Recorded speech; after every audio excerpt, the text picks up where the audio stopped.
selamat malam pemirsa yang ada di rumah ya. Kalau malam minggu Anda kayaknya sudah seger hari ini dan sesegar saya juga yang akan menemani Anda dalam bincang herbal selama 1 jam ke depan. Kita pasti akan membahas tentang yang sehat-sehat karena kita akan membahas tentang waspada stroke bersama dengan Bio7 dan juga pastinya nanti kita juga akan mengundang Anda 02718575555 di segmen kedua, 3 dan 4 dan bersama kita sudah hadir narasumber yang begitu semangat luar biasa. Yang pertama saya akan memperkenalkan karena ini Sales Director PT Unimax Power dan juga komposer kayaknya ya. Oke, selamat malam Pak Jonar Tuanadia. Selamat malam Mbak Rinita, apa kabar? Kabar baik deh, luar biasa ya Mas ya. Luar biasa pasti. Ini ke Solo dalam rangka kesini aja atau mau jalan-jalan juga nih? Satu mau ketemu Mbak Rinita karena sudah lama gak ketemu dan yang tentunya malam ini mau menyapa sahabat Bio7 di Solo Raya. Oke baik, dan di sebelah Pak John yang juga ini nggak kalah semangatnya juga ada Bapak Ryan Handoyo, Area Manager Indonesia Timur, diimpor dari Indonesia Timur. Selamat malam Pak Ryan. Selamat malam Mbak Rinita.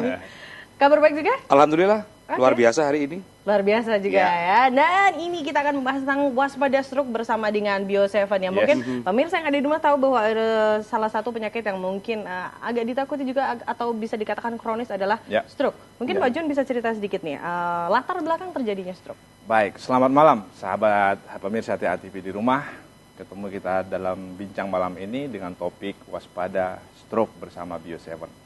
Beberapa waktu yang lalu ya, kalau kita mengikuti ataupun rutin membaca berita, terutama di media cetak ya, Harian Nasional atau boleh saya sebut namanya di Harian Nasional Kompas, mengangkat judul besar, waspada stroke mengincar desa. Artinya apa? Stroke ini bukan lagi menjadi suatu penyakit yang dari kelompok daerah yang padat misalnya, tapi udah nasional ini. Sudah meluas sampai ke tingkat desa. Karena apa? Ini kalau kita lihat faktor pertamanya adalah pergeseran pola hidup ya, pergeseran pola hidup terutama dalam kegiatan aktivitas sehari-hari.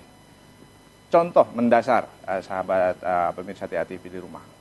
Mungkin kita sering mendengar ataupun melihat di berita olahragawan. Bayangkan kalau kita bicara olahragawan, terutama olahragawan di luar negeri seperti pemain bola misalnya, nggak terhitung deh dari penataan pola hidupnya, olahraganya, makanannya, sampai jam-jam tidur istirahat segala pasti tertata. Tertata selama dia masih aktif di olahraga tersebut. Ya, tetapi umumnya ketika masuk masa pensiun, pola ini berubah. Pola ini berubah. Nah, perubahan pola ini yang terjadi seketika ataupun mendadak, tadinya polanya olahraganya penuh, makanannya tertata, diukur di kalorinya dihitung secara matang, kemudian dia pensiun dan menjalani hidup bermasyarakat secara umum, ini kan sulit untuk dilakukan. Nah, terjadi perubahan pola hidup, sehingga tidak mengherankan kalau kita dengar ada pemain bola terkenal internasional mati karena apa? Sakit jantung. Ada meninggal karena apa? Ternyata stroke. Loh kok bisa, kan olahragawan, atlet. Nah, ini yang tadi saya sebutkan perubahan pola hidup. Ini juga terjadi di tataran kehidupan sosial yang umum, kalau boleh kita sebutkan. Contoh sederhana, kalau dulu jadi seorang merasa tua banget ya. Dulu kalau di era saya SD, saya masih mengalami namanya ke sekolah berjalan. Bahkan sampai 2-3 km itu masih saya alami. Tapi bergeserannya terjadi kita lihat sekarang. Saya sekarang punya anak, ngantar sekolah saja nggak sampai 1 kilometer menggunakan apa? Minimal naik motor, ya kan? Artinya apa? Ini pergeseran hidup yang sangat sederhana, pada tataran yang sangat sederhana aktivitas sehari-hari. Ini adalah pemicu besar terjadinya stroke ini semakin meluas. Di pedesaan juga saya perhatikan sama. Saya keliling ke hampir seluruh Indonesia ya, pergeseran pola hidup dalam hal bergerak ini juga sangat terjadi. Kalau dulunya mereka ke sawah, ke ladang, ke pasar masih berjalan kaki, sekarang minim-minim ya naik motor. Kayaknya nggak mau juga kalau suruh jalan ya, Mas, ya capek gitu ya. Nah, ini perubahan ini secara tidak langsung maupun langsung berpengaruh terhadap kesehatan kita, terutama salah satunya stroke. Kenapa berpengaruh? Karena jantung kita sebagai pemompa darah ke seluruh organ tubuh kita ini sebenarnya kan ototnya membutuhkan latihan. Agar muscle jantungnya itu kuat, aktif, sehat. Cara latihannya bagaimana? Dengan kaki. Nah, bagaimana caranya? Jantung kita membutuhkan pergerakan tungkai kaki untuk melatih otot menjadi kuat. Oke. Nah, jadi pergeseran ini dari pola-pola hidup yang tadinya banyak menggunakan aktivitas dengan menggunakan kaki, kembali bergeser menjadi banyak kegiatan yang tanpa menggunakan kaki, Mas, atau kendaraan. Ini secara tidak langsung juga mempengaruhi jantung kita.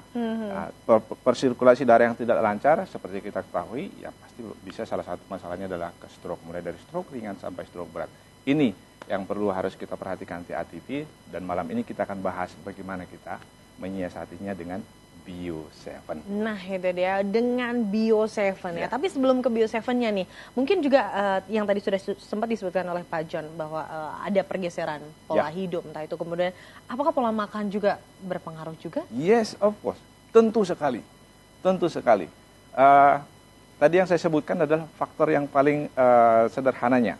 Kalau yang ke pola makan, ini sudah mencakup kepada keseluruhan kesehatan di dalam tubuh kita. Jadi tadi yang saya bicarakan aktivitas, itu yang berkaitan langsung dengan peredaran darah kita. Kalau ke pola makan, itu udah menyangkut ke seluruhnya.